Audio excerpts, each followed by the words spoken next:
Tax से जुड़ी हर उलझनों को दूर करने के लिए लेकर हम हाजिर हैं आपका पसंदीदा शो टैक्स गुरु, जहां हम नियमों के दायरे में रहकर टैक्स बचाने के बेहतरीन तरीके आपको बताते हैं। नमस्कार, मैं हूं लक्ष्मण राय और आज हमारे साथ जहां जाने माने टैक्स एक्सपर्ट शरद कोहली साहब। कोहली साहब नमस्कार।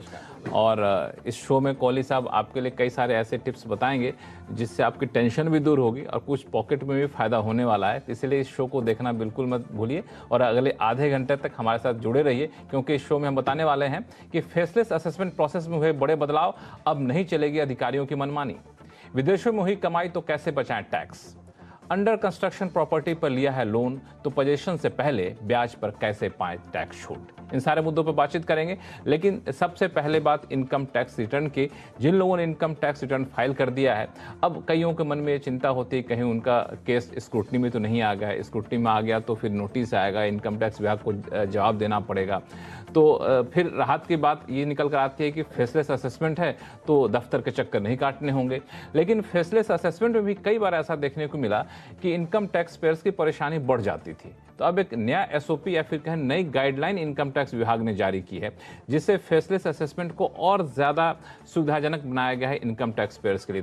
तो फेसलेस असेसमेंट की बात जब आती है तो लोगों को लगता है कि बड़ी राहत मिलने वाली है, और मुझे लगता है कि कई सारे केसेस जो है फेसलेस असेसमेंट के अब तक आए हैं। पहले फेज में 60,000 केस को आइडेंटिफाई किया गया, उसके बाद कहा गया कि इसमें से ऑर्डर भी जारी किए गए करीब 24,000 मामले में। लेकिन अब जो नए जो बाकी बचे हुए केस में, उसमें नए नियम के तहत सरकार आगे बढ़ेगी। तो इस नए नियम के तहत अगर आगे बढ़ती है तो इनकम टैक्स पेयर्स को किस तरह से राहत मिलने वाली पहले के मुकाबले?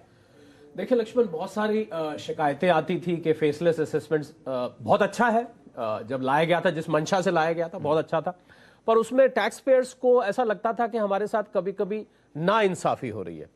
तो इसके लिए एक एसओपी लाया गया है और ये बदलाव मुझे लगता है कि टैक्स पेयर्स के बेनिफिट में, हित में है। सबसे पहला बदलाव जो लक्ष्मण इसमें लाया गया है कि इसमें आपके लिए जो नोटिसेस इशू करे जाएंगे उसको असेसमेंट अथॉरिटीज को हायर अथॉरिटी से अप्रूवल लेने पड़ेंगे। मतलब कोई भी अधिकारी अपनी मर्जी से कोई नोटिस नहीं जारी कर सकता, ऐसे नहीं कर सकता। दूसरा इसमें क्या है, एक बहुत अच्छा जो नई चीज लाई गई है जो मुझे पर्सनली बहुत अच्छी लगी, कि एक हफ्ता पहले आपको असेसमेंट ऑर्डर एसएससी के साथ ड्राफ्ट शेयर करना पड़ेगा। तो ये बहुत रेयर है कि आप एक तरह से जजमेंट की कॉपी ड्राफ्ट एडवांस में एक हफ्ता पहले शेयर कर रहे हैं। मतलब जो नेचुरल जस्टिस की बात कहते हैं वो लगता है बिल्कुल कि आपके साथ कोई नाइंसाफी ना हो, उसमें हम क्या लिखने जा रहे हैं, आपके खिलाफ जो ऑर्डर पास हो रहा है, आपके फेवर में हो रहा है, वो आपको शेयर किया जाएगा। उसके बाद एडिक्वेट टाइम दिया जाएगा। ये भी नेचुरल जस्टिस की बात आती है कि आपको जल्दबाजी नहीं की जाएगी, जो टाइम आपके लिए प्रोवाइडेड है वो टाइम आपको दिया जाएगा। इसके अलावा एक और चीज जो लाई गई वो ये लाई गई कि फिजिकल इंस्पेक्शन की लक्ष्मण जहां बात आती है कि कई बार किताबें, बुक्स ऑफ अकाउंट्स मांग ली जाती हैं, तो अगर फिजिकल इंस्पेक्शन बहुत जरूरी होगी, फिजिकल वेरिफिकेशन जिसको कहते हैं, तभी वो करा जाएगा, वरना उसको फेसलेस ही रखा जाएगा। मतलब आपको बार बार बुलाया नहीं जाएगा कोई कि आप दिखा के जाइए, इस चीज को वेरीफाई करा के जाइए। ज्यादातर बुक्स ऑफ अकाउंट्स में ही करा जाएगा, वरना नहीं करा जाएगा। इसमें एक और सवाल उठता था कि कई लोगों की शिकायत होती थी कि हम फेसलेस असेसमेंट में या फिर सुनवाई में बहुत ज्यादा सेटिस्फाइड नहीं है, तो हमें पर्सनल हियरिंग का मौका दिया जाए। इसके लिए कोई प्रावधान नियम में? देखिए, अगर टैक्स पेयर इस बात पे जोर देता है कि मुझे पर्सनल हियरिंग चाहिए और डिपार्टमेंट को ये लगता है वाकई इसमें कोई ऐसा कागजात है, कोई ऐसी किताबें हैं, कोई ऐसी बल्कि चीज है जो कि आके दिखाई जा सकती है, तो इसकी परमिशन मिल जाएगी। और एक और प्रावधान किया गया है कि अफसरों को जो टाइमलाइंस दी गई हैं हर प्रोसेस में, उन टाइमलाइंस का पालन बहुत सख्ती से करना होगा। और आखिरी चीज जो बहुत अच्छी मुझे लगी फिर, कि आपको एसएमएस के जरिए और फिजिकल लेटर्स भी आपके एड्रेस पे भेज के आपको इत्तला दी जाएगी। बहुत सारी जगह लक्ष्मण शिकायत आती थी कि हमें पता ही नहीं लगा कब ये फैसला हो गया, पता ही नहीं लगा कब डिसीजन हो गया। अपनी बात कहने का हर मौका दिया जाएगा, बिल्कुल पूरा मौका दिया जाएगा।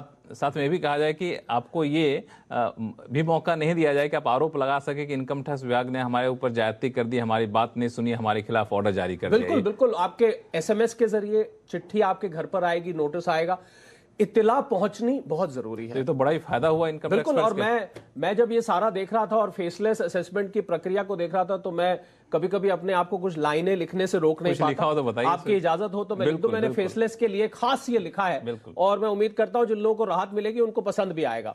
तो रूबरू ना हो सके हम जब आपसे कभी, रूबरू नहीं होते, फेसलेस है, रूबरू ना हो सके जब आपसे कभी, गुफ्तगू ना हो पाए जब ठीक से कभी। गुफ्तगू भी नहीं हो पाती है क्योंकि आप तो लिख लिख के बात करते हैं उस पर।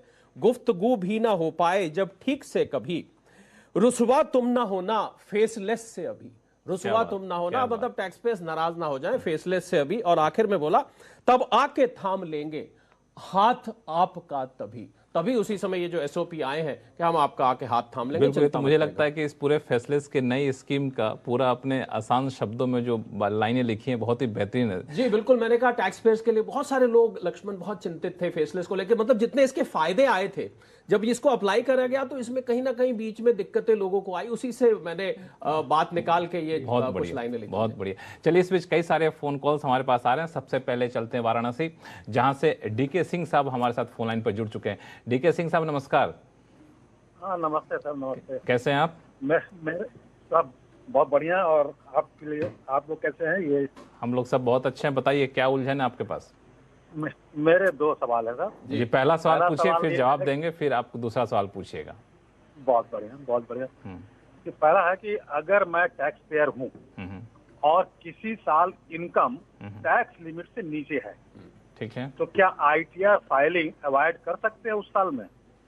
ऐसे में एक सवाल और उठता है कि हमारे जो पिछले पुराने कैपिटल लॉस क्लेम्स हैं उसका कोई नुकसान तो नहीं होगा?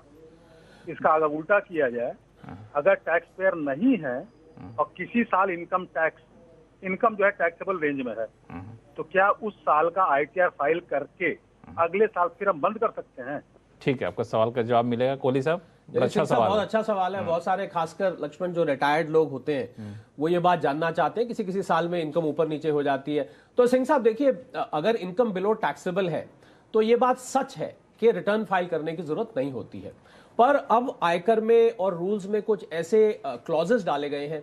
मैं उदाहरण के तौर पे बताता हूं, मान लीजिए आपने सेविंग्स अकाउंट में 50 लाख रुपए जमा कराया, या आपने फॉरेन ट्रैवल पे 2 लाख खर्च कर दिया, बिजली का बिल आपका 1 लाख आ गया, या आपका कोई रिफंड है, और आपने जो सिंह साहब बात बताई वो बहुत जरूरी है। अगर आपका ब्रॉड फॉरवर्ड लॉस है और आप उस लॉस को कंटिन्यू करना चाहते हैं, तो सिंह साहब फिर रिटर्न फाइल करना मिस मत करिएगा, क्योंकि अगर आपने मिस किया और समय सीमा के अंतर्गत नहीं फाइल किया तो फिर ये लॉस आपके हाथ से चला जाएगा, मतलब इसका कैरी फॉरवर्ड बेनिफिट आपको नहीं मिलेगा। तो सिंह साहब, आपकी बातें सुन के मुझे लग रहा है कि आपको रिटर्न फाइल करनी बंद नहीं करनी चाहिए, आप बिल्कुल फाइल करते रहिए और इसका लॉस का आगे फायदा उठाइए। इस सवाल को थोड़ा सा मैं दूसरे शब्दों में आपसे पूछना चाहूंगा, क्योंकि बड़ा ही जो छोटे टैक्स पेयर्स उनके लिए बड़ा इंपॉर्टेंट है कि मान लिया जाए पिछले कारोबारी साल में हमें इनकम टैक्स के दायरे में हम आ गए और इनकम टैक्स रिटर्न हमने फाइल कर दिया, लेकिन हमें उसमें कुछ लॉस हो गया। अगले साल कारोबारी साल में हमारा इनकम टैक्स के दायरे में नहीं आता है, हमने इनकम टैक्स रिटर्न फाइल नहीं किया, चूंकि नहीं आता तो हमने फाइल नहीं किया मान के, फिर उसके नेक्स्ट ईयर में हम इनकम टैक्स के दायरे में आ गए और हमें लॉस हो रहा है, तो क्या उसको कैरी फॉरवर्ड कर सकते हैं कि नहीं, कि बीच में चूंकि 1 साल हमने इनकम टैक्स रिटर्न फाइल नहीं किया? जी हाँ, बिल्कुल यही बात सिंह साहब को मैंने लक्ष्मण इत्तला देने की कोशिश करी कि अगर बीच में आप नहीं फाइल करेंगे, फिर जो तीसरा साल आपका था, आपके वाला, उसमें आप उस लॉस का बेनिफिट नहीं ले पाए। तो बीच में इस साल का गैप मत करिए। इनकम टैक्स रिटर्न फाइल करना वैसे ही अच्छा, और आजकल तो लक्ष्मण वीजा के लिए, लोन के लिए रिटर्न की कॉपीज चाहिए होती है, तो सिंह साहब बिल्कुल फाइल करते रहिए, मेरी सलाह आपको यही है। सिंह साहब, उम्मीद करता हूँ इस सवाल का जवाब तो मिल गया होगा। अगला सवाल क्या आपका? अगला सवाल है जी, कि इक्विटी पर जो हमारा LTCG होता है, ये 10% उसमें फेयर वैल्यू का जो प्रोविजन है 2018 जनवरी या दिसंबर का, जी, वो अप्लाई होता है। अगर मेरे पास में कोई इक्विटी ऐसा है तो 30-40 साल से मैं होल्ड किया हूँ जी, वैसे में अगर उसको 10% वाले कैटेगरी में लाएंगे तो हमारी टैक्स ज्यादा बन सकती है। अगर इसको जो है अदर इन्वेस्टमेंट की तरह से ट्रीट किया जाए, जिसमें इंडेक्सेशन का बेनिफिट होता है, 20% टैक्स का नियम है, तो वो क्या अप्लाई कर सकते हैं? सिंह साहब, थोड़ा सा मैं आपके तथ्य ठीक कर दूं तो आपका उत्तर आपके प्रश्न में ही छुपा हुआ है, वो क्योंकि आपको ज्यादातर जानकारी मैंने देखा है, पर थोड़ी सी करेक्शन की जरूरत है। अब ये इक्विटीज पर ये विद और विदाउट इंडेक्सेशन वाली सुविधा सिंह साहब अब उपलब्ध नहीं है, तो आपको इसको विदाउट इंडेक्सेशन 10% ही फाइल करना पड़ेगा। और मैं आपको 112A जो सेक्शन 112A है उसके अंतर्गत 1 लाख रुपए का जो बेनिफिट मिलता है वो भी आप लीजिए। इंडेक्सेशन को अब आप छोड़िए, इसको सीधा सीधा 10% आप दीजिए। ये स्विच ओवर आप नहीं कर सकते। मुझे लग रहा है इनको काफी लक्ष्मण जानकारी है और थोड़ी सी ये जानकारी ठीक करने से इनका उत्तर उसी में निकल आता है। चलिए, तो मैं उम्मीद करता हूं सिंह साहब कि आपके सभी सवालों का जवाब मिल गया होगा। फिर भी कोई उलझन हो तो आप हमें लिखिएगा tax@moneycontrol.com पर। अगले कॉलर हमारे साथ दिल्ली से हैं, हेमंत हांडा जी। हेमंत जी नमस्कार। नमस्कार सर। बताएं क्या सवाल आपके पास? सर ऐसे है, मेरी डॉटर में ना आईटी कंपनी में काम करती है। अच्छा। तो उसको ना 2 लाख रुपए बोनस मिला था, रिटेंशन बोनस पिछले साल। तो उसमें ये कंडीशन थी, अगर आप कंपनी छोड़ोगे तो कंपनी उसको वापस ले लेगी। ठीक है। तो कंपनी ने 2 लाख में से ना 60,000 पे 30% टैक्स काट के 1,40,000 दिया। अब वो बेटी ना कंपनी छोड़ रही है इस साल, तो अब वो 2 लाख दोबारा काट रहे हैं उसके। तो उसने उसको मिले तो 1,40 अब कट रहे 2 लाख। अच्छा, वो जो टैक्स कटा था उसका 30% स्लैब में थी, इस बार 20% में आ रही है वो।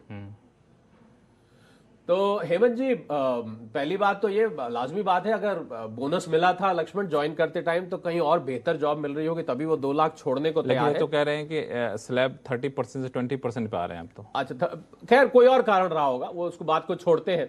तो जो 60,000 रुपीज हेमंत जी उनका कटा है वो उनके 26 AS में रिफ्लेक्ट हो रहा होगा। तो जो आपकी बेटिया जब रिटर्न फाइल करेंगी अपनी, तो जो टोटल टैक्स कैलकुलेट करेंगी उसमें उस 60,000 का वो क्रेडिट ले सकती हैं। भले ही कंपनी ने वापस ना किया हो पर उसका क्रेडिट ले सकती हैं, और क्रेडिट लेके हो सकता है कि रिफंड बन जाए, तो उनकी बाकी इनकम्स पर डिपेंड करेगा, इस साल की इनकम पर डिपेंड करेगा। तो अगर 60,000 रुपए एक्स्ट्रा बन रहा है तो वो रिफंड आ जाएगा, कोई बात नहीं। कंपनी ने नहीं दिया तो आप उसको आयकर विभाग से ले सकते हैं। इसलिए कंपनियां नहीं देती हैं क्योंकि जमा हो चुका होता है और उसकी फिर TDS रिटर्न रिवाइज करने का प्रोसेस बहुत कॉम्प्लिकेटेड है, कई बार नहीं भी हो सकती है। तो आप इसको डिपार्टमेंट से डायरेक्ट रिफंड ले सकते हैं या इसका क्रेडिट वो ले सकते हैं। तो इसका रिफंड कैसे क्लेम करना, वो 26 AS में दिखता है? 26 तो इनकी जो बिटिया की टोटल इनकम होगी, उस टोटल इनकम पे जो टोटल टैक्स बनेगा, अगर वो इनकम इससे कम है तो 60,000 लाजमी बात है कि फालतू टैक्स दिख रहा होगा, वो रिफंड में आ जाएगा और रिफंड इनको अपने आप मिल जाएगा। तो बहुत टेंशन लेने की जरूरत नहीं है। जो 60,000 आपको कंपनी से नहीं मिल रहे हैं वो आपको इनकम टैक्स विभाग से मिल जाएगा। बहुत आसान प्रक्रिया है, जैसा कि कोहली साहब ने बताया। चलिए, फिलहाल वक्त है छोटे से ब्रेक का। ब्रेक के बाद बताएंगे विदेश में हो रही कमाई पर कैसे बचाएं इनकम टैक्स। लौटते हैं छोटे से ब्रेक के बाद।